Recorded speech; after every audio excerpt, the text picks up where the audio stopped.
Vô in chú chụp mẹ về dùng in lùi té về là không cái lạ tuy là kem lệ lúc tụi ca lâu căng rượu lúc tụi ca thuê về đậu rất gần sụp lá mò hay là ham rượu tí ôm mà trả hàng sang thế mình ôm mà cần trả căng đôi như hay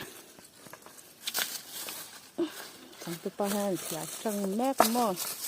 thì tụi ca hạ lúc tụi ca cả lại lúc tổ xíu lắm cả chẳng tiếc tiền đi cần trả đôi nha đi chưa ai khóc cần mà năng em cần em dễ lắm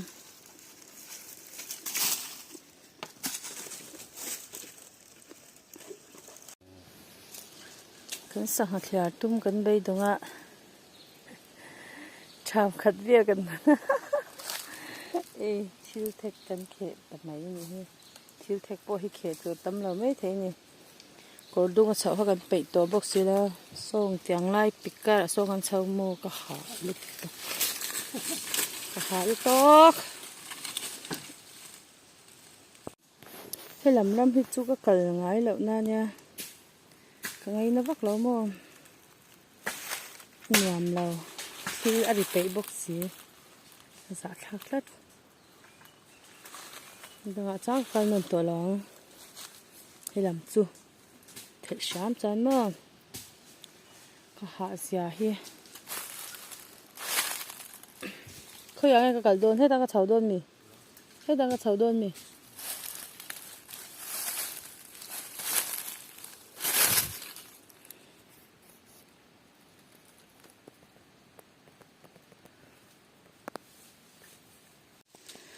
thì về là khâu rau hi nha mà cái gì cái nó chứ ra phá vật